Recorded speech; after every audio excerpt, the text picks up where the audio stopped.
Vous découvrirez les histoires de femmes puissantes, fragiles, drôles, émouvantes, intéressantes et par-dessus tout, vivantes. Bonjour Virginie. Bonjour Sarah. Merci d'être là. Merci à toi de me recevoir. Est-ce que tu peux nous raconter un peu quelle était ta vie dans la petite adolescence, quoi? Alors, dans ma petite adolescence, je suis donc collégienne. J'ai 2 ans d'avance à l'école. Donc, en fait, je suis avec des enfants et des jeunes adolescents qui ont donc 2 ans de plus que moi, par définition, dans ma classe. Et c'est vrai que j'attends un peu avec impatience d'avoir mes règles, parce que toutes mes copines autour de moi les ont eues bien avant. Et je me demande un petit peu quand est-ce que ça va être mon tour. Parce que autant sur, je pense, la maturité intellectuelle, tout va bien, mais évidemment, je suis un peu à la traîne sur tous les signes d'ado, de pré-ado, de puberté. Et donc j'ai plutôt un truc assez positif, en fait, avec ça. Je me dis, vivement que ça arrive, je serai comme mes copines. Et donc, un jour, quand j'ai 13 ans, le grand jour arrive, effectivement, j'ai mes règles. Donc c'est plutôt une bonne nouvelle pour moi. Et voilà. Et puis assez rapidement, mes cycles sont réguliers. Donc voilà, tous les mois, ça arrive. Et assez rapidement aussi, je trouve ça très douloureux. Alors à la maison, je suis fille de médecin, et petite fille de médecin. Et j'ai plein d'oncles médecins, voilà, je suis vraiment d'une famille de médecins.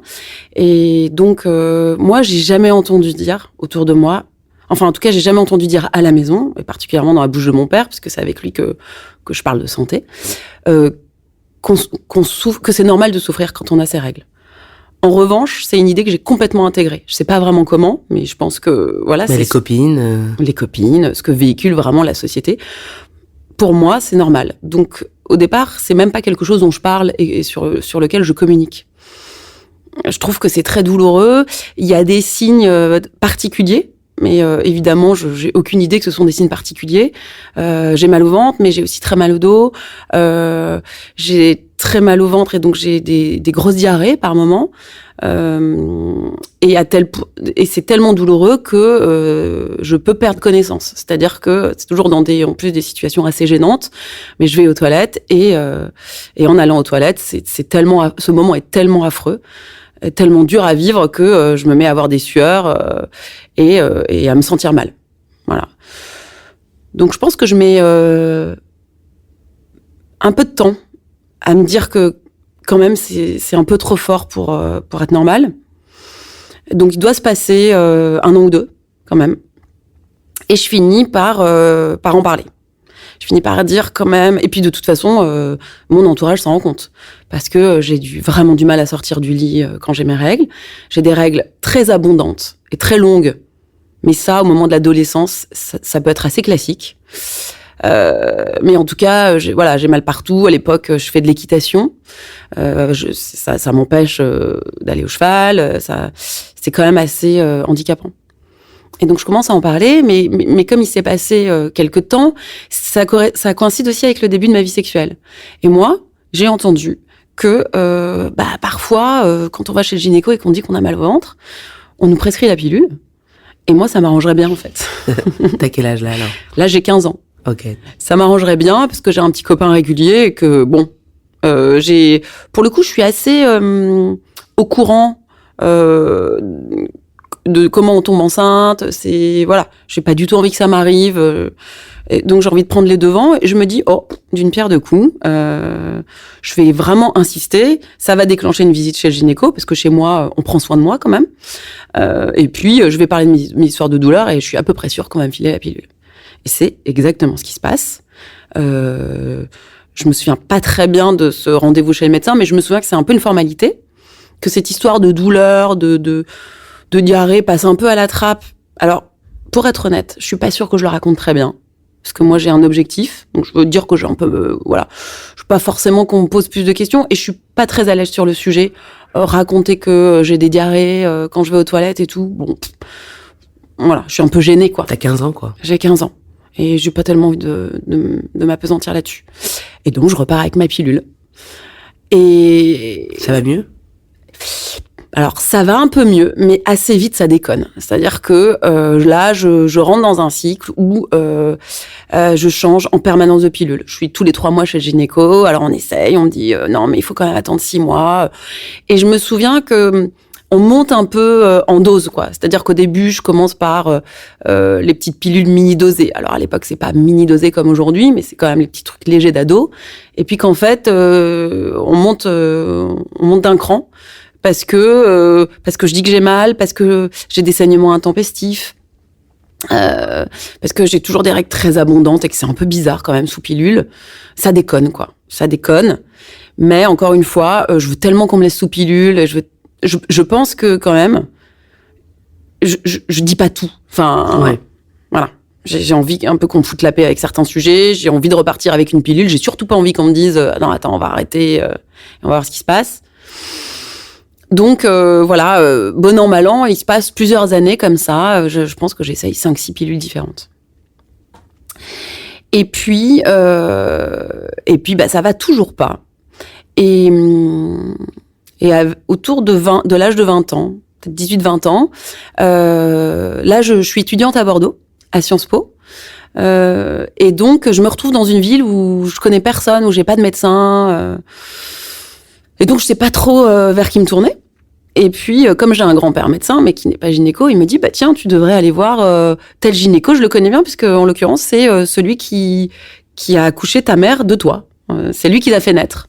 Moi, je trouve ça assez rigolo sur le papier. Je suis dans un réseau de confiance. Et donc, je rencontre ce vieux monsieur, du coup, très sympathique, et qui me dit, je me souviens de cette phrase, tiens, c'est étonnant parce qu'en fait, tout ce que vous racontez, donc lui, je lui raconte, parce que lui, là, ça y est, j'en peux plus. J'en peux plus d'avoir mal au dos, j'en peux plus de saigner en permanence, j'en peux plus de ces diarrhées qui me prennent dans des moments absolument incongrus, et c'est pas du tout le moment, et je sais pas comment gérer ça. Et il me dit, tiens, c'est étonnant, vos symptômes, ça ressemble à de l'endométriose. Mais ça peut pas être ça, parce que vous êtes beaucoup trop jeune. Voilà. Donc moi, j'entends ce mot. Je ne sais pas du tout ce que ça veut dire. Et puis, je m'y intéresse pas trop, parce qu'en fait, ça peut pas être ça. Donc voilà. Je le range dans un tiroir. Ça veut dire que... est-ce que tu peux nous dire quel âge tu as aujourd'hui? Aujourd'hui, j'ai 46 ans. Ça veut dire qu'il y a 25 ans, un médecin... pas forcément à la pointe de l'innovation, savait ce que c'était l'endométriose. Bah, on savait... Enfin, avec des réserves, puisqu'ils pensent que c'est que pour les femmes plus âgées que toi, mais c'est intéressant de noter ça. Exactement. Mais avec, on pourrait dire une connaissance avec quand même quelques lacunes, en tout cas, puisque c'est une hypothèse qui est tout de suite balayée. Et donc, il te propose quoi? Il me propose de me changer de pilule. Voilà. On repart un petit peu comme en 40, chacun y va de son petit dosage chimique. Et puis à chaque fois, je suis confiante et je réessaye, quoi.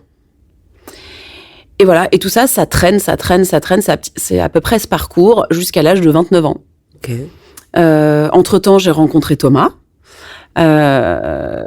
Donc c'est une super jolie histoire d'amour. Je suis très très amoureuse de Thomas. J'ai hyper envie je sais que c'est avec lui que je vais faire ma vie. Et moi, j'ai toujours rêvé d'avoir des enfants et beaucoup d'enfants. Parce que chez moi, on est 3 enfants. Je suis très proche de mes frères et sœurs. Et en plus, quand j'étais petite, j'étais très amie avec une fille qui avait 7 frères et sœurs. Et ça me faisait rêver, quoi. J'adorais aller chez eux. C'était des agriculteurs, c'était une grande table en bois. On allait, il y avait toujours du lait frais qui sortait du pied de la vache. Ça tchatchait autour de la table, ça rigolait. Et j'adorais cette ambiance. Et je m'étais toujours dit, ça, c'est mon rêve, quoi. Bon, je me doutais que ça serait pas simple de rencontrer un mec qui voudrait autant d'enfants. Et une vache. Mais c'était un peu mon petit délire, quoi. Voilà. Et donc Thomas, il me fait assez vite comprendre qu'il y aura pas 7 enfants. Mais en tout cas, pourquoi pas faire un bout de chemin ensemble. Voilà, il est très amoureux aussi. Et donc moi, j'ai cette histoire d'enfant qui me trotte dans la tête. Lui, il est un peu moins pressé que moi. Et à un moment, j'en ai un peu marre.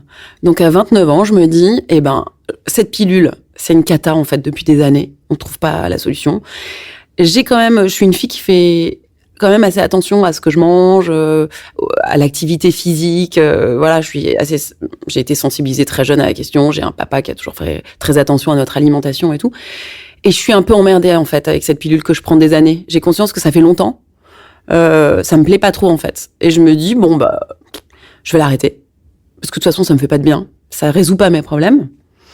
Et puis, sur un malentendu, si je tombe enceinte, je suis sûre que Thomas, il sera OK pour qu'on le garde. Et voilà, ça précipitera un peu les choses. Donc, je ne le prends pas du tout en traître. Je le préviens. Et on se dit, de toute façon, voilà, c'est mon corps, c'est moi qui décide. Donc, OK, on va utiliser des préservatifs. Et je compte sur un petit oubli, un soir un peu plus arrosé. De vin blanc. Voilà, un soir de vin blanc. Et en fait, là, le cauchemar commence. C'est-à-dire que j'arrête la pilule et je pense que le mois d'après, je me retrouve dans une situation de douleur. Je connais la douleur, mais là, c'est totalement lunaire, c'est décuplé. C'est alors c'est des diarrhées permanentes, c'est des coups de poignard dans le ventre, mais c'est à couper le souffle. Alors là, je peux vraiment plus sortir de mon lit. Et puis je panique en fait parce que je me dis mais qu'est-ce que j'ai quoi, qu'est-ce qui se passe? Je fais un peu gaffe à tout dans ma vie, je fais du sport, je m'alimente bien, ce corps, il semble quand même me répondre habituellement, et là, il y a un truc qui se passe à l'intérieur, un peu cauchemardesque, quoi. Et là, je prends peur, en fait. Et je laisse passer 2-3 cycles, et c'est de pire en pire. C'est de pire en pire. Les saignements, c'est incontrôlable en fait. C'est je veux dire, je suis obligée de mettre dans mon lit des serviettes de toilette la nuit, de doubler, de mettre des couches quoi, d'en mettre 3. Je me lève 3 fois dans la nuit pour me changer. Au boulot, c'est ingérable. Je passe ma vie avec des pulls autour de la taille pour cacher mes taches. Notre vie sexuelle devient un enfer parce qu'en fait, je saigne tout le temps et puis j'ai mal, très très mal pendant les rapports sexuels. Et là, j'ai la sensation que c'est comme si j'avais ouvert un couvercle, quoi. Enfin, il y a un truc qui explose. Et donc là, j'en parle à mon père, qui est mon médecin traitant. Je lui dis, papa, là, ça va pas du tout, quoi. J'ai arrêté la pilule et je souffre comme une bête, quoi. Et il me dit, je te prescris une écho. Va faire une écho. Moi, j'ai une gynéco, vaguement, mais je connais pas d'endroit où faire des échos, et encore moins des échos spécialisés sur ce genre de douleurs pelviennes. Donc je prends le truc en bas de chez moi, avenue Clichy. Et là, en fait, je me dis que je suis tombée sur quelqu'un d'incroyable parce que je passe cette écho et la personne me dit, ouais, il y a des kystes. Moi, je pense quand même que vous devriez passer une IRM. Alors moi, une IRM, je sais même pas ce que c'est. Je comprends que c'est quand même le stade au-dessus, quoi, et qu'il y a un truc un peu embêtant. Je suis bien emmerdée, je sors de cet écho, je me dis, une IRM, je sais même pas où ça se fait. Logique, moi, je suis habituée à suivre un peu des process. Je vais aller voir ma gynéco, je l'ai vue 1 ou 2 fois, puis je vais lui emmener le résultat de cet écho, et puis on va voir ce qu'elle me dit, quoi. Et là, elle me dit, ouais, une IRM... Avant ça, moi, j'ai un échographe super bon. Et à la limite, ce serait pas mal d'avoir un 2e avis. Allez le voir. Donc, je me rends chez ce 2e échographe. Et alors, un monsieur très sachant qui me prend un peu de haut, qui me fait une écho, qui me dit « Oui, il y a des kystes. Enfin, beaucoup de femmes ont des kystes. Alors là, faire une IRM pour ça, faut quand même pas exagérer. Non, mais les gens, vraiment, on ferait des IRM pour tout, quoi. » Non, vous avez un kyste, retournez voir votre gynéco, elle va vous dire quoi faire. On passe pas une IRM pour un kyste, quoi. Bon, retour à la case départ, je retourne chez ma gynéco, et puis quand même, là, ça me plaît pas, quoi. Enfin, j'aime pas trop qu'on me parle comme ça, et puis moi, je souffre, en fait. Donc, on me dit que j'ai un kyste, ok, on fait quoi avec ce kyste? Et donc là, je décide d'en parler à mon oncle, puisque toujours cette grande famille de médecins. Mon oncle, il est chirurgien digestif, hyper bon, je le sais, et je me doute qu'il a quand même un bon réseau de chirurgiens. Je me dis, il faut aller voir un chirurgien, quoi. Ce kyste, c'est embêtant.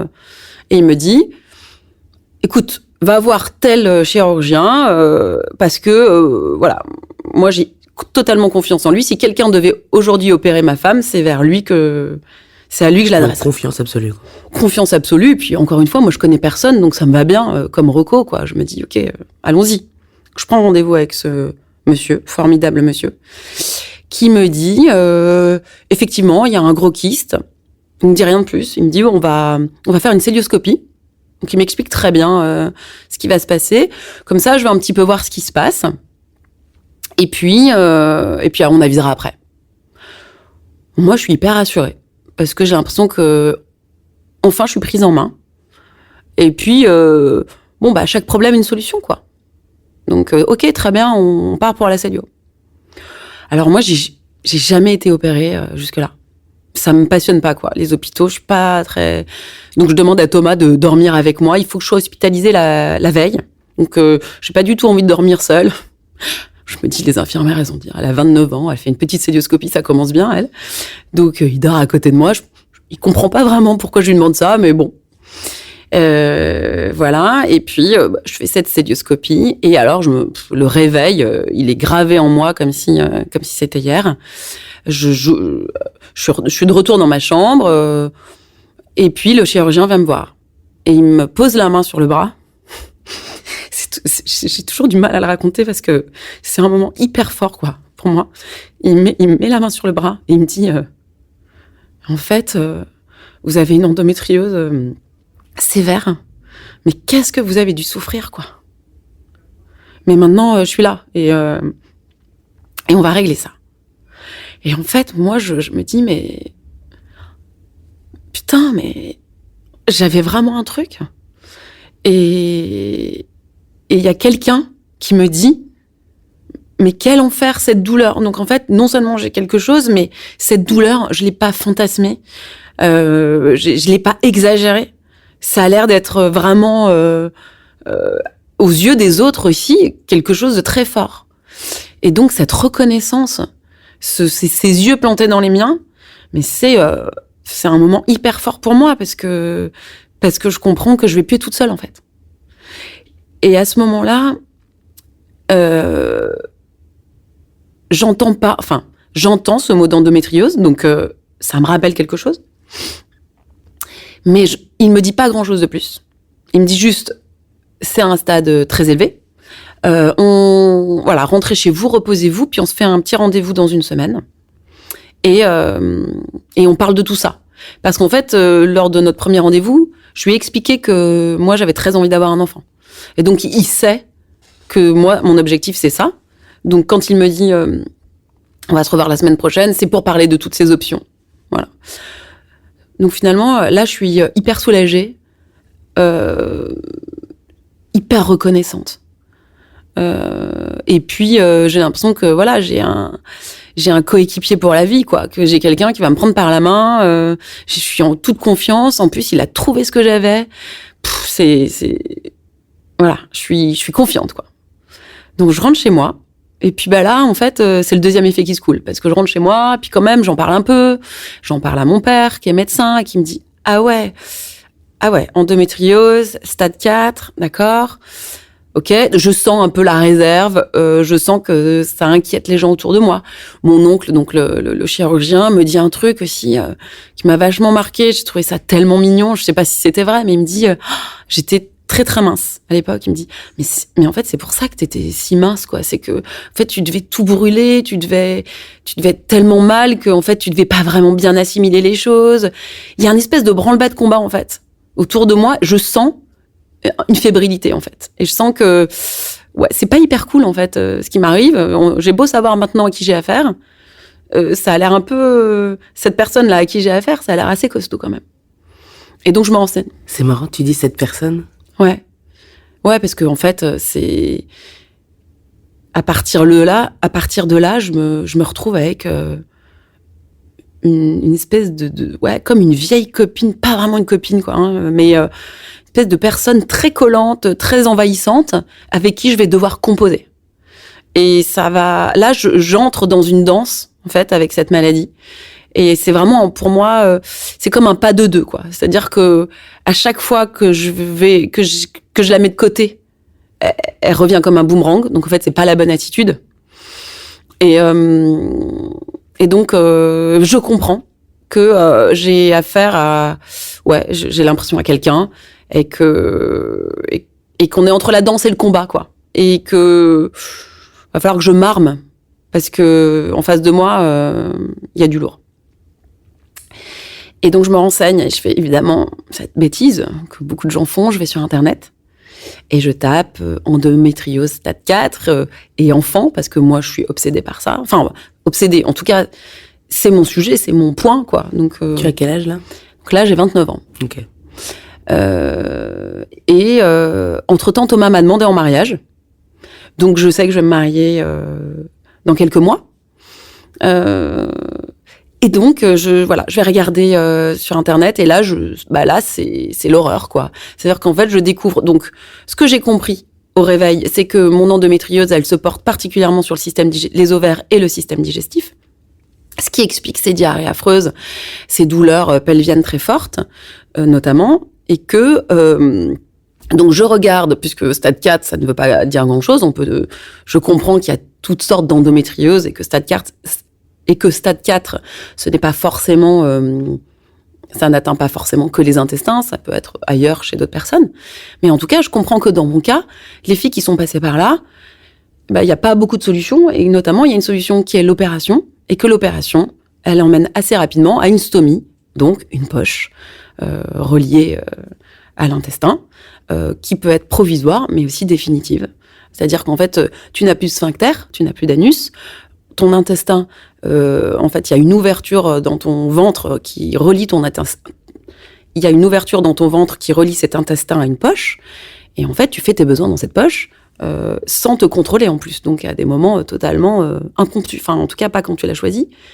Alors, moi, je vis déjà ça avec mes diarrhées qui me prennent un peu n'importe où. Mais alors là, vivre avec une poche, c'est insoutenable. C'est vraiment une idée. Je peux pas. Donc là, je panique vraiment. Et je me souviens, j'appelle ma mère et je lui dis « Maman, c'est affreux, j'ai lu, je vais peut-être avoir une poche. » Et évidemment, moi, quand je l'appelle, j'attends qu'elle me dise « Mais non, ma chérie, évidemment, c'est pas du tout ça. » Et là, la pauvre, elle sait pas, mais elle me répond « Oui, je sais, ma puce, ouais, je sais. » Et en fait, je comprends que si elle me dit ça, c'est qu'elle en a parlé avec mon père et qu'il lui a dit « Ouais, le risque, c'est quand même la stomie. » Et donc, ça devient concret, quoi. Et donc, j'arrive au rendez-vous chez le chirurgien, donc je suis avec Thomas. Je me dis, mais tout sauf ça, quoi. C'est impossible. Donc, je crois que je lui fais part de mes angoisses. Et en fait, assez rapidement, il me dit, voilà. En fait, c'est vrai qu'il y a 2 options. Il y a l'opération. Et effectivement, moi, lors de la cœlioscopie, j'ai ouvert, mais j'ai tout de suite refermé. J'ai rien touché parce que c'était beaucoup trop inflammé dans votre ventre. Donc, je ne peux pas vous dire à l'avance ce que je vais pouvoir faire lors de l'opération. Et je ne peux pas vous dire quelles vont être les conséquences. Évidemment, je vais tout faire pour vous éviter la poche. A priori, on serait plutôt sur une poche provisoire. Mais provisoire, ça veut dire 3 mois. Et ça, moi, je peux même pas l'envisager. Mais il y a une autre option. Puisque votre projet, c'est d'avoir des enfants rapidement, le problème de l'opération, c'est que malheureusement, au réveil, je peux aussi vous annoncer que j'ai enlevé les ovaires, que... Voilà. Donc, peut-être que dans un premier temps, il faut qu'on privilégie la piste chimique, la piste médicamenteuse. Et puis, cette opération, eh bien, on en reparlera plus tard. Ok, donc qu'est-ce que c'est l'autre piste ? Eh bien, c'est en fait de provoquer une ménopause artificielle. Parce que comme cette maladie, je comprends à ce moment-là, ce qui m'explique très bien, que c'est une maladie qui est liée donc, aux hormones, notamment aux hormones... pendant les règles, et qu'en fait, à chaque fois que j'ai mes règles, ma muqueuse utérine, elle n'est pas seulement dans mon utérus, et que j'ai des plaques de muqueuse disséminées un petit peu partout, notamment sur les intestins, et que donc à chaque fois que j'ai mes règles, j'ai aussi des espèces de petites hémorragies, en fait, un peu partout, et que ces hémorragies, à force, elles provoquent des adhérences entre les organes, et comme un peu des parties d'organes qui se seraient soudées, finalement. Donc, il y a des choses lors de l'opération, on peut gratter, mais il faut aussi, parfois, enlever des parties qui sont comme nécrosées et qu'on ne pourra pas rattraper, en fait.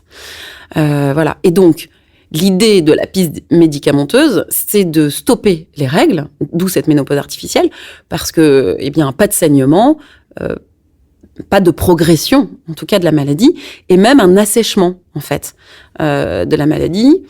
Et donc, à partir de ce moment-là, je comprends que ça va être une course contre la montre. C'est-à-dire qu'en fait, l'idée, c'est d'assécher la maladie pour avoir une fenêtre de tir derrière, pour pouvoir faire tout de suite une fécondation in vitro. Parce que, bon, assez rapidement, il est clair que la méthode naturelle prendra beaucoup trop de temps et que de toute façon, c'est très compliqué de mon côté de tomber enceinte naturellement. C'est possible, mais a priori, c'est très, très compliqué. Donc, on ne va pas prendre le risque parce que c'est une course contre la montre et que plus le temps passe, plus la maladie s'installe et moins j'ai de chance d'avoir un enfant. Donc là, moi, je comprends ça très clairement. Et ça, c'est quelque chose qui a été très lourd parce qu'en fait, même pour l'extérieur et pour mon entourage, j'ai pas toujours été comprise là-dessus. Les gens avaient l'impression que j'étais complètement obsédée par cette histoire de gosse et que, mais qu'est-ce qu'elle a en fait? Elle a 30 ans, ça va quoi. C'est pas grave si ça prend 3 ans. Mais bien sûr que non, c'est pas grave si ça prend 3 ans. Mais moi, ce qui me fait peur, c'est que ça n'arrive jamais. Et qu'à un moment, elle soit tellement importante, cette maladie, qu'on me dise, stop, on arrête les traitements et on opère et c'est fini. Et donc, on joue très serré, quoi. Donc, heureusement, j'ai chirurgien avec moi et j'ai Thomas avec moi. On est une équipe de 3 et on va y aller comme ça. Donc on choisit ça. On prend la piste médicamenteuse. Enfin en tout cas, donc je fais cette dans mon souvenir, c'est une grosse piqûre et tout de suite pendant 9 mois, plus de règles et je suis ménopausée.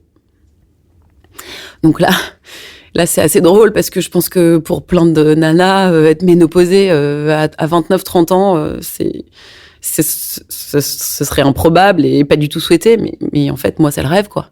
Parce que j'ai plus mes règles pendant 9 mois, donc je souffre plus. Alors, effectivement, je sais ce que c'est la ménopause. J'ai des bouffées de chaleur, j'ai la totale, je trempe mon lit la nuit de sueur, je me retrouve en débardeur dans le métro alors que c'est l'hiver et que tout le monde est en doudoune. Et voilà, mais je m'en fous, en fait. Je m'en fous parce que je sais pourquoi je fais ça et puis que moi, j'ai l'impression que je me soigne. Et surtout, pendant 9 mois, il n'y a plus de maladie, quoi. Voilà. Je suis dans un autre process. En fait, je suis là parce que je veux avoir un enfant et je mets toutes mes forces dans ce combat-là. Et cette maladie, on la laisse de côté. Et là, à la suite de cette ménopause artificielle, c'est parti. On commence les FIV. Et là, c'est vraiment la course contre la montre, parce que ce que je comprends aussi, c'est que les hormones très fortes que je vais prendre pour ces traitements, ils stimulent mon endométriose. Donc, il faut que ça marche vite, quoi. J'ai pas droit à beaucoup de chance. Et donc, évidemment, je pense que le parcours de PMA est très difficile pour tout le monde. Et j'ai ce truc en plus de me dire, je sais pas à combien de tentatives j'ai le droit, je sais pas dans quel état je serai après la tentative, donc putain, faut que ça marche, quoi. Et ça marche pas. Et ça marche pas, et ça marche pas une fois, et ça marche pas 2 fois, et ça marche pas 3 fois. Et nous, on a en tête qu'on a droit à 4 tentatives, parce que c'est 4 tentatives remboursées par la Sécu, et que c'est un petit peu le chiffre, voilà, qui est mis en avant par le gynéco. Entre-temps, je suis passée avec un gynéco spécialisé en infertilité, qui connaît très bien l'endométriose, qui est du même réseau, et qui me suit hyper bien. Et donc, il y a ce chiffre de 4 qui clignote devant nous, quoi. Et ça marche pas. Et donc, en parallèle, on décide de se lancer dans un parcours d'adoption. Parce que moi, j'ai besoin de me projeter, quoi. J'ai besoin de savoir qu'un jour, il y aura un enfant à la maison. À l'époque, je pense que c'est toujours comme ça, c'est pas hyper bien vu, en fait, de se lancer dans un processus d'adoption quand t'es en parcours PMA en même temps, parce qu'on t'explique qu'il faut avoir fait le deuil de l'enfant biologique. Donc on ment, en fait.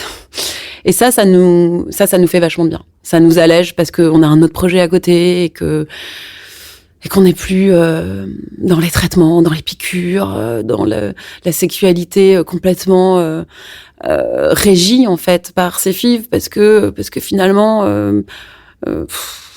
quand on fait l'amour, ça devrait être que pour le plaisir, mais moi j'ai toujours l'espoir entre 2 FIV, puisque là j'ai plus de contraception, par définition, que finalement ça marche naturellement, donc tout est dirigé, en fait, par ça, et il n'y a plus beaucoup de spontanéité entre nous, quoi. Et surtout, c'est long, c'est hyper long, ça dure 5 ans, parce qu'entre les filles, il faut attendre. Parce que sinon, la maladie, elle est trop vénère, quoi. Faut patienter. Et c'est long. Et c'est dur, et il y a vachement d'incompréhension autour. On en parle de ça, mais En fait, cette maladie, elle est mal connue. Les gens comprennent pas trop ce que j'ai. Les gens comprennent. Encore une fois, ce rapport au temps dans lequel je rentre, il est vachement dur à expliquer, quoi. Et moi, j'ai un tic-tac, tic-tac, tic-tac, tout le temps dans la tête. Et en plus, c'est l'histoire de ma vie. C'est-à-dire que mes PMA, c'est des rendez-vous, des piqûres à heure fixe, des piqûres à aller chercher à la pharmacie en permanence, des appels au médecin. Enfin, je veux dire, c'est millimétré, quoi. Il y a pas beaucoup d'insouciance dans tout ça. Et puis, ça fonctionne. La dernière FIV, la dernière tentative fonctionne. Moi, je voulais même pas y aller. J'en peux plus, en fait. J'en peux plus des piqûres. Franchement, entre chaque FIV, je ressouffre énormément de mon endométriose. Les saignements, c'est même plus des saignements, voilà. Donc, j'en peux plus. Et Thomas, là, il me dit, on va regretter. Franchement, si on n'y va pas, on va regretter. Est-ce que t'es sûr que tu peux pas y aller une dernière fois, quoi? Et bon, je repars au combat. Voilà, je remets mon costume de guerrière, lui aussi, et puis on y retourne, quoi. Et puis ça marche. Et là, c'est incroyable. C'est incroyable parce que j'ai l'impression que j'ai gagné. J'ai gagné. Le jour où on m'a dit que j'avais cette endométriose, je me suis dit, mais mon rêve, là, de tous ces enfants, c'est impossible, en fait. Qui va gagner?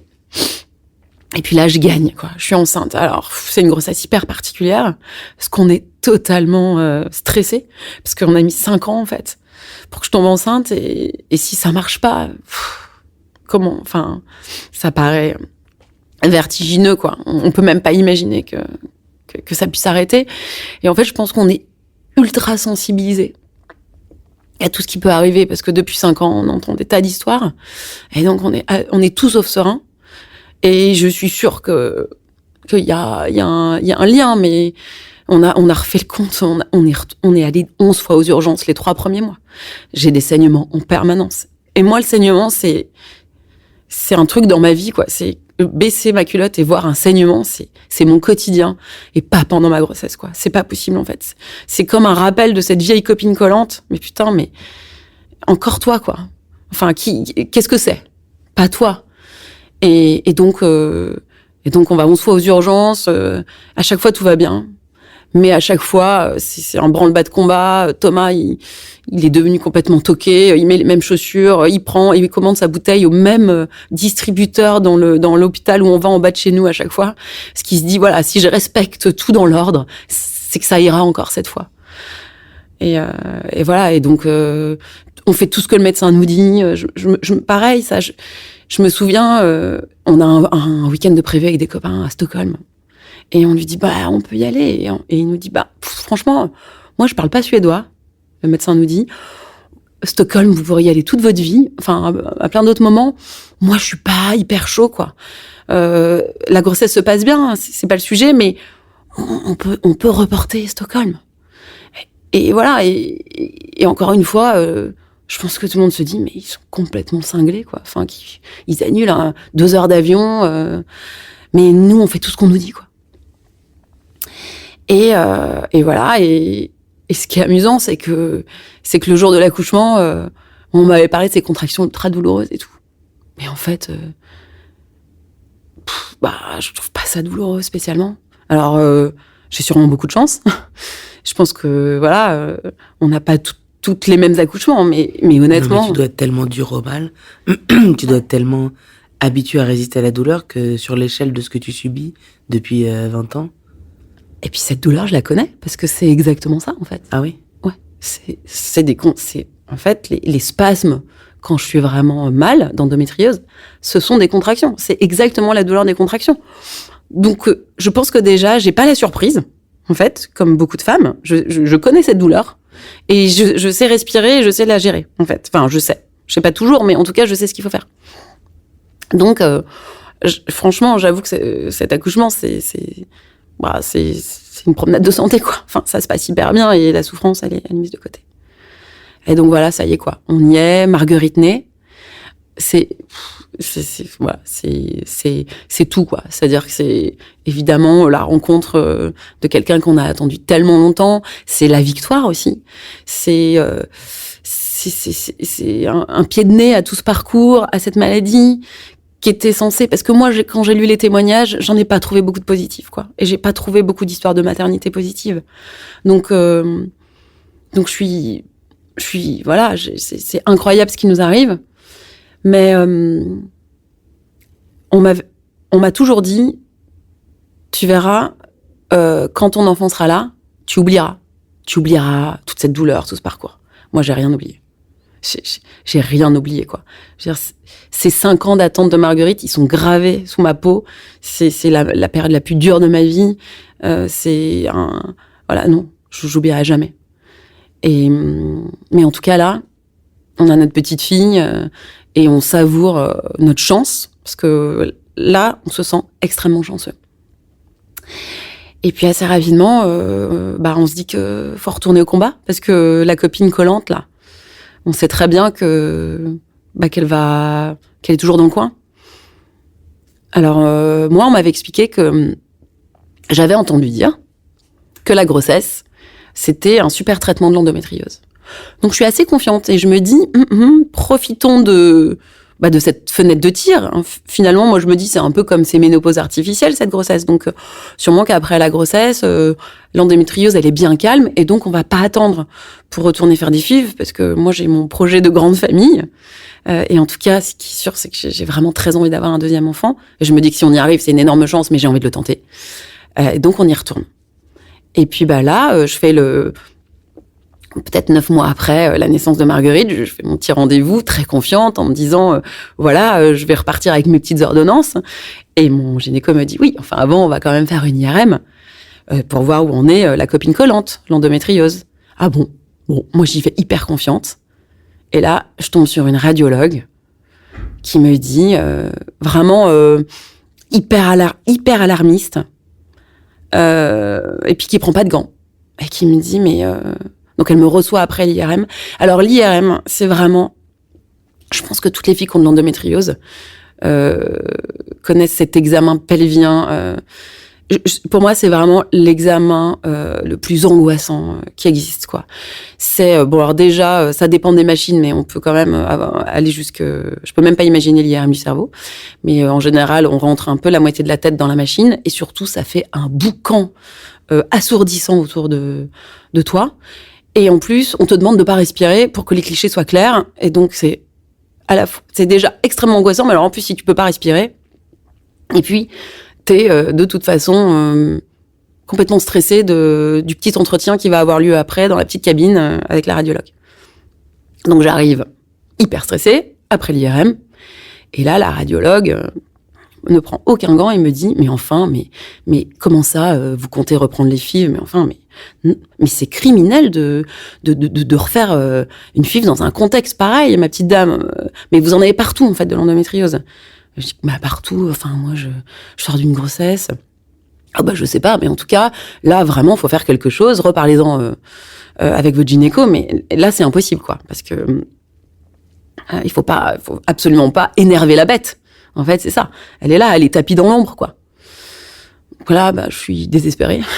Parce que je me dis, mais c'est pas vrai. Et là, en fait, je comprends, il y aura pas de deuxième enfant. J'entends ça.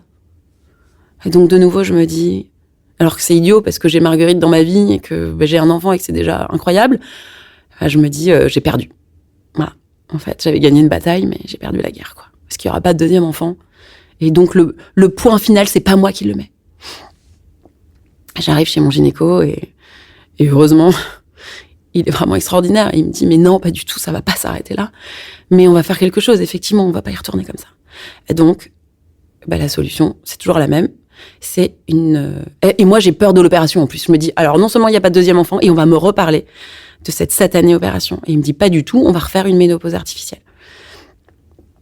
Donc là, c'est reparti. C'est de nouveau, quand même, l'endométriose, elle me met un petit taquet, parce qu'elle me dit, tes petits projets, ma mignonne, tu vas te reprendre 9 mois de délai, déjà.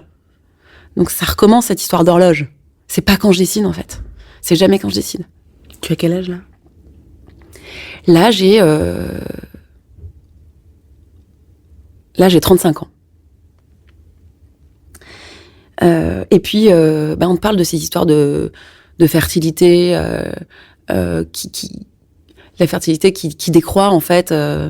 Mais alors quand t'as de l'endométriose, c'est bien pire. C'est-à-dire que déjà dans mon cas c'est un peu compliqué parce que mes ovaires ils sont très abîmés. Mais plus le temps passe et puis je me dis, à un moment on va me dire non mais en fait les FIV ça fonctionne plus quoi. Mais bon, je retourne au combat et là le scénario il est assez idéal parce que donc là c'est en fait ma 5e FIV, c'est la première depuis que j'ai eu Marguerite, mais c'est ma 5e FIV en tout et elle fonctionne du premier coup. Et là il y a 4 petits embryons, on décide d'en réimplanter 2 et d'en congeler 2 parce que c'est une possibilité que tu as quand tes embryons sont de plutôt bonne qualité. Et je suis enceinte. Ça marche. Parce que ce qu'il faut dire, c'est que j'ai ma petite course contre la montre, mais les FIV, c'est aussi une histoire de montre et de temps. Et en fait, à partir du moment où on réimplante les embryons, on attend 14 jours pour savoir si ça a pris et si on est enceinte. Et ces 14 jours, mais c'est chaque seconde, en fait, que tu décomptes dans ta tête, quoi. Donc c'est un rapport au temps qui est infernal. Et donc là, ça tourne en ma faveur. Je suis enceinte. Et 9 mois après, j'accouche de Félix. Et le truc, c'est que moi, les grossesses, c'est le top, quoi. Parce qu'en fait, j'ai pas mes règles pendant 9 mois. Et j'ai pas les désagréments de la ménopause. Et j'ai jamais été aussi en forme que quand je suis enceinte. Alors moi, la fatigue des 3 premiers mois, je ne la connais pas. Je ne sais pas ce que c'est. J'ai une espèce d'euphorie, en fait, enceinte, où je pourrais déplacer des montagnes. Alors sur la fin, évidemment, je suis un peu crevée les 2 derniers mois, mais j'adore être enceinte. Je voudrais que ça dure 12 mois. Je suis jamais pressée d'accoucher, parce que je me délecte en fait tellement de ce moment qui va arriver que j'adore en profiter. Et voilà, Félix, il est arrivé avec 2 jours de retard, et je pense qu'il m'a entendu. J'ai profité jusqu'au bout. Encore une fois, là, j'ai été déclenchée, comme c'était 2 jours après la date. J'ai été déclenchée et on te dit souvent que les contractions déclenchées, c'est hyper douloureux. Bon, encore une fois, j'ai trouvé ça super cool. Et donc voilà. Et donc, 2e enfant à la maison. C'est dingue, quoi. C'est dingue et finalement, on pourrait se dire, ouais, voilà, l'endométriose, bye bye, quoi. Tu vois? C'est bon, on a nos 2 enfants, j'ai gagné le truc. On peut se dire que une 2e grossesse. Alors j'ai bien compris avec ma première grossesse qu'en fait, dans mon cas, les grossesses n'étaient pas forcément un remède contre l'endométriose. Ce que m'a expliqué à ce moment-là mon gynéco, c'est que certes, on a tendance à dire que les grossesses améliorent les choses parce que il y a plus les hormones qui déclenchent les règles, mais en fait, il y a quand même des hormones et plein d'hormones. Et que chaque cas est particulier. Et que dans mon cas, ça me fait pas forcément de bien. Voilà. En tout cas, là, je décide que... Là, c'est fini, les bébés? Je sais pas trop. Moi, j'ai pas très envie que ça s'arrête là, parce que j'ai toujours rêvé de ma grande famille. Mais Thomas, il me dit, attends, c'est bon. Ça a été quand même des parcours longs, douloureux. Voilà, on peut retrouver en fait une vie, profiter de nos 2 enfants... Bon, et puis moi, je sais que j'ai mes 2 petits embryons quand même au congélateur. Je me dis, on verra. Parce que ce qui est pas mal avec ces 2 petits embryons au congélateur, c'est qu'en fait, ils sont fabriqués. Donc, j'ai pas besoin de refaire une FIV, j'ai pas besoin de reprendre des traitements. Parce que moi, j'ai quand même ce truc en tête de me dire, 5 FIV, 5 fois des hormones à haute dose, bon, faut se calmer, quoi. Mais bon, c'est trop tentant, ils sont là, ils sont au congélateur. Mais sauf que là, c'est pas du tout ce temps-là. Thomas, il est pas du tout chaud pour avoir un 3e enfant. Puis on se dit, ouais, on va se poser un peu, on va profiter de la chance qu'on a et tout. Sauf que donc là, j'ai 36 ans. Je pense que ma vieille copine, là, elle me fiche la paix, mais pas du tout, parce que comme après chaque grossesse, elle a décidé de revenir en force. Et là, je me mets à souffrir le martyre. Le truc, c'est que moi, je veux pas reprendre de contraception.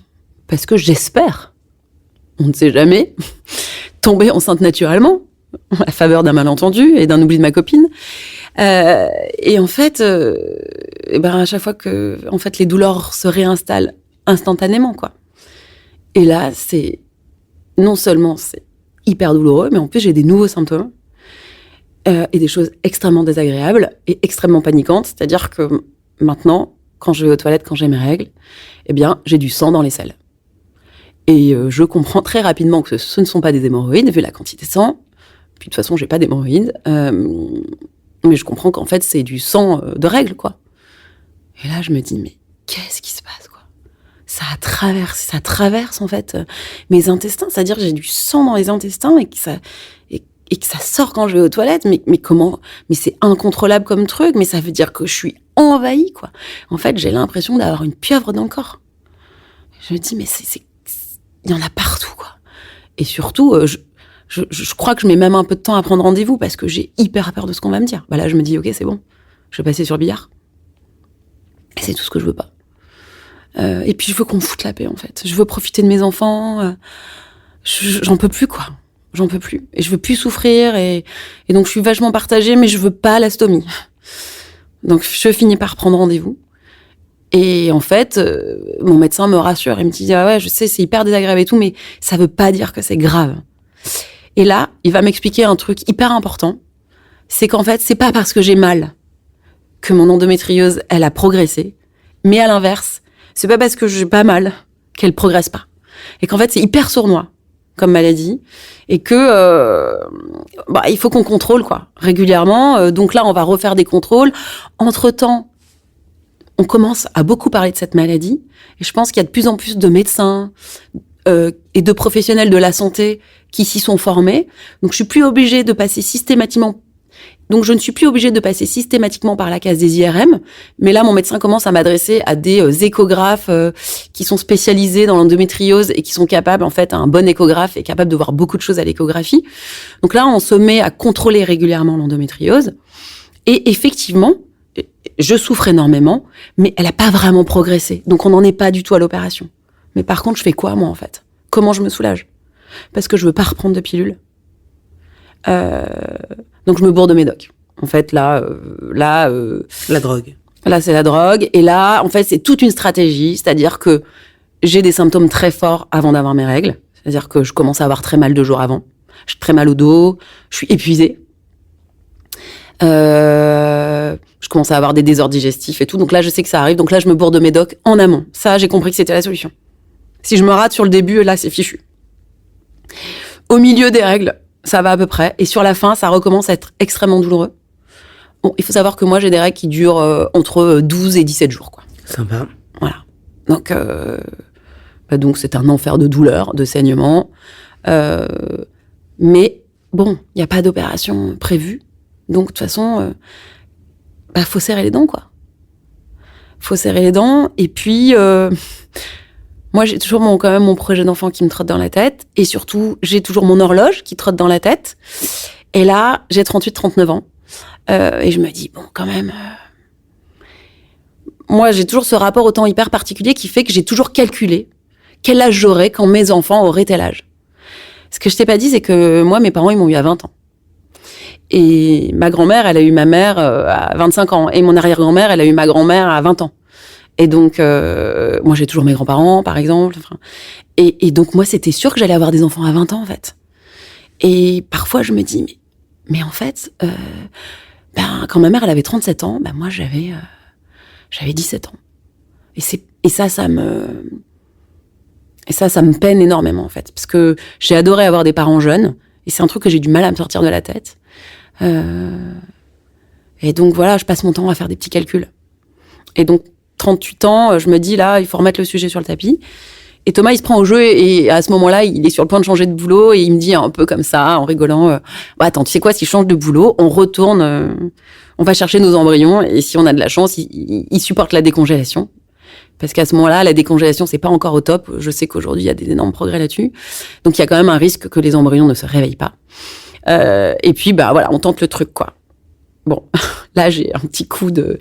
Là, je sais pas, il y a quelqu'un qui m'aide quelque part et ça marche son nouveau boulot et du coup, on y va. Et je tombe enceinte. Ça fonctionne. Alors là, c'est... je crois que cette annonce de grossesse-là, enfin, ce résultat de prise de sang, c'est le plus incroyable. Enfin, il y a eu évidemment la première prise de sang de Marguerite, mais là, c'est une joie. Là, il y a même plus de stress, il y a plus de... C'est une sorte d'accomplissement. Mais on a réussi ce pied de nez incroyable. J'étais censée ne pas pouvoir avoir d'enfant. Et en fait, on va avoir une fratrie de 3 enfants, quoi. Pour moi, c'est 3 égale bonheur, quoi. 3 égale joie dans la famille. 3 égale on a réussi, on a gagné, j'ai remporté la guerre. Donc là, pour moi, l'histoire, elle s'arrête là, en fait. C'est-à-dire que bye bye la vieille copine. De toute façon, toi, je m'en fiche. Tu sais quoi, il peut tout m'arriver après. Ok, je veux bien reparler d'opération, je m'en fous. En fait, j'ai mes 3 enfants, voilà. Sauf que l'histoire s'arrête pas là. Sauf qu'hélas, l'histoire s'arrête pas là et que à 4 mois et demi de grossesse, 5 mois presque, je suis prise de maux de ventre très forts et je file aux urgences toute seule parce que Thomas n'est pas là ce week-end-là et qu'en fait j'ai une médecin très très embêtée qui m'explique que il y a plus d'activité cardiaque après m'avoir fait essayer 3 machines différentes. Je vois qu'elle n'arrive pas à me dire ce qu'elle a à me dire. Elle finit par me dire, je suis désolée, il n'y a plus d'activité cardiaque. Et là, c'est le coup de massue, quoi. Là, pour le coup, c'est aussi la fin de l'histoire. C'est-à-dire que j'ai perdu mon bébé. 4 mois et demi, 5 mois, c'est long, quoi. Enfin, je veux dire, et puis d'ailleurs, je trouve que toutes les fausses couches sont affreuses. Hein. Oui, bien sûr. Il n'y a pas de question de temps. Mais c'est juste qu'on l'a annoncé aux enfants. Que toutes les maîtresses sont au courant à l'école. Que ça se voit. Que ça se voit énormément parce qu'en fait, ce que je t'ai pas dit, c'est que moi, à cause de tous les traitements que j'ai fait et tout, à chaque fois que j'étais enceinte de 3 semaines, j'avais un ventre de femme enceinte de 4 mois. Donc là, c'est comme si j'étais sur le point d'accoucher. Et que donc, voilà, on s'est évidemment totalement projeté. Et qu'en fait, il y a pas que la perte de ce bébé, quoi. C'est-à-dire qu'il y a la perte de ce bébé, mais il y a aussi la perte de tout pour moi parce que je sais que les traitements, c'est fini. Je sais qu'il n'y a plus aucune chance. Et voilà, et je suis totalement... je sombre, quoi. Il faut accoucher de ce bébé, parce qu'on a bien sûr dépassé la date de tout le reste. Donc il faut accoucher. J'ai déjà accouché 2 fois, donc je sais exactement ce que ça veut dire d'accoucher. Donc c'est un moment... on est extrêmement bien accompagnés. J'ai un dossier... Donc moi, je suis suivie au Diaconesse, dans le 12e arrondissement à Paris. J'ai un dossier, mais... Parce qu'en fait, ils font suivre le dossier du centre de PMA à la maternité. Donc j'ai un dossier énorme, quoi, qui prend toute la table. À chaque fois, je le vois, d'année en année, il grossit, mon dossier. Et donc, les soignants qui s'occupent de nous ce jour-là, ils connaissent notre histoire, en fait. Il y a tout dans le dossier. Donc je pense qu'ils savent, évidemment, que de toute façon, accoucher d'un bébé mort à 5 mois, c'est dur, mais... Ils savent en plus toute l'histoire qu'il y a derrière. Donc on est extrêmement bien pris en charge, on nous explique tout ce qu'on peut faire avec ce bébé, et on décide de le voir. On ne connaissait pas son sexe, on découvre que c'est un petit garçon, on décide de lui donner un prénom, il s'appelle Honoré. Et puis voilà, on fait tout ce qu'on peut pour alléger notre chagrin, pour vivre cet événement avec tous les conseils qu'on nous donne. Mais moi, je suis à terre, quoi. Je suis à terre parce que vraiment j'ai l'impression que tout s'arrête, que ma vie s'arrête. Et j'ai beaucoup de culpabilité quand je te dis ça parce qu'en même temps je sais la chance que j'ai, je sais tout ce qu'on a traversé, je sais que j'ai un mari extraordinaire et tout, mais c'est le truc de trop, quoi. C'est le truc de trop, c'est en fait j'ai souffert tout ça pour ça. En fait j'ai mis de côté, j'ai serré les dents pendant des années, parce qu'en fait, ces traitements, les périodes entre les traitements, j'ai tellement souffert de cette endométriose et tout. Et en fait, j'ai plus de solution qui s'offre à moi. Je peux plus avoir d'enfant. Parce qu'on va me refuser les traitements, je le sais. Et puis, je sais que c'est pas bien. Mais maintenant, en fait, voilà, c'est comme ça. Et le deuil, il est d'autant plus dur à faire. En fait, j'ai 2 deuils à faire, quoi. J'ai le deuil d'Honoré, et puis j'ai le deuil de ma maternité. Enfin, en tout cas, de la maternité comme je l'imaginais. Et là, je décide de me faire suivre. Parce que c'est... Par un psy, tu veux dire ? Ouais, par un psy. Je l'avais un petit peu fait au moment des FIV pour Marguerite, quand j'ai senti que c'était trop lourd. Mais on s'était beaucoup focalisé sur l'infertilité, les traitements dans le couple, comment gérer tout ça. Et là, en fait, je me décide à prendre le problème à bras-le-corps et de tout revoir. C'est-à-dire aussi ces années de combat, cette endométriose qui m'empoisonne la vie. On parle de tout, quoi. Bon, ce que je te dis pas, c'est que je convainc quand même mon mari et mon médecin de faire une énième FIV parce que j'y arrive pas. J'arrive pas à arrêter. Donc, 6 mois après La mort d'Honoré, j'y retourne.